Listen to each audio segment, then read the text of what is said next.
السلام عليكم. البروبلم بتاعت النهارده اسمها count and say. يقول هنا the count and say sequence is a sequence of digit strings defined by the recursive formula count and say of 1 تساوي 1. count and say of n is the run length encoding of count and say of n minus 1. يعني ايه count and say دي؟ هيدينا فيها نمبر، كل شويه احنا هنبدا من واحد لغايه لما نوصل للنمبر اللي مديهولنا ده، وكل شويه هنعمل عمليه معينه هنعرفها دلوقتي. العمليه دي ان احنا نطبق run length encoding او RLE. ده string compression method كده بنعملها في السترينجز that works by replacing each maximal group of consecutive identical characters with the concatenation of the length of the group followed by the character itself. يعني ايه؟ هيدينا مثلا string زي ده في شويه ارقام زي دول، هلاقي عندي 33 دي عباره عن 3 متكرره مرتين، فبدل ما اكتب له 33 هكتب له 2 لان في الثلاثه متكرره مرتين، وبعدها الثلاثه نفسها 3 اتنينات هستبدلها ب3 اللي هو عددها، وبعدين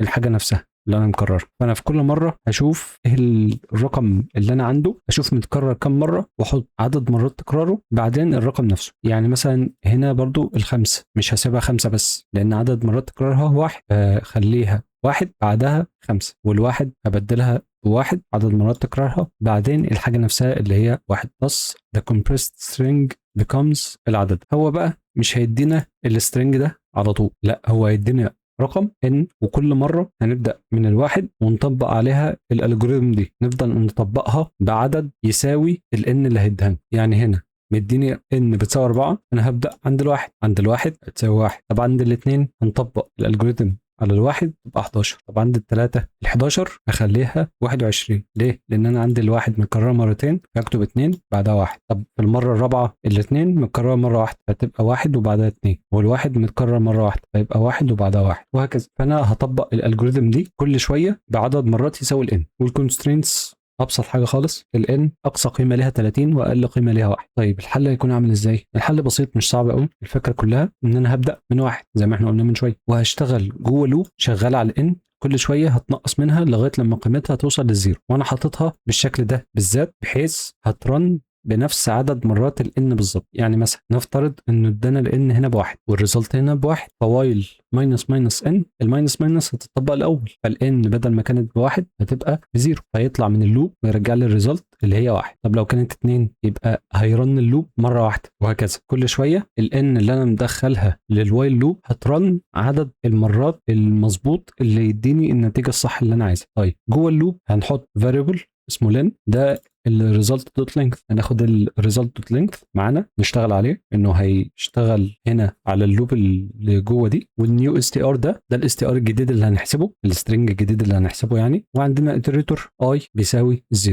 بدايتنا عند 0. وهنشوف كل شويه طول ما احنا اقل من اللين هنخزن قيمه الرقم اللي احنا عنده بتبقى بريز اوف الاي، والكاونت هنفترضه في الاول بواحد، ونقول له وايل الريز اوف بلس اي ايكوال الكرنت. طول ما الرقم اللي بعد الرقم الحالي بيساوي الكرنت. يعني ايه؟ انا خزنت قيمه ريز اوف اي، وهنا حطيت بلس اي جوه الريز دي، هتجيب لي العنصر اللي بعد الريز اوف اي على طول وتشوفه بيساوي الكرنت ولا لا. لو بيساوي الكرنت زود الكاونت، طب ما سواش الكرنت خلاص اطلع وحط لي النيو سترينج اعمل عليه كونكاتينيشن بالكاونت زائد الكرنت. ده اللي احنا عايزين لما نعد تكرار عنصر معين هنحطه بالكاونت زائد الكرنت اللي هو العنصر نفسه. ده يعتبر اساس الالجوريثم كلها. همشي بالسترينج بتاعي اللي هو الريز ده واشوف عدد مرات تكرار العنصر اللي انا واقف عنده حاليا واحطه في النيو سترينج بالكاونت بلس العنصر ده. وبعد ما اخلص شغل على الريز خالص، انا لحد دلوقتي ما عدلتش فيه، انا بعدل في النيو سترينج دي اللي هيبقى عليها الشغل كله، بحيث في الاخر قيمتها الجديده دي احطها كقيمه الرز، هي هتبقى قيمه الرز الجديد. وهكذا بقى نفضل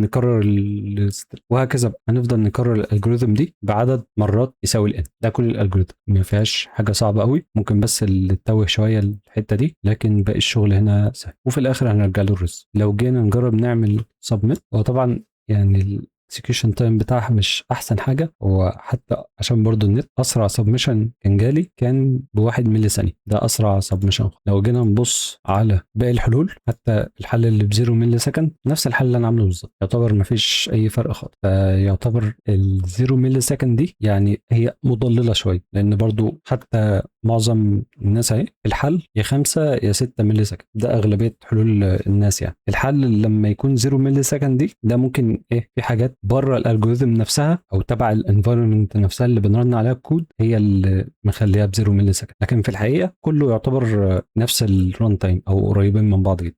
وبس كده، شكرا.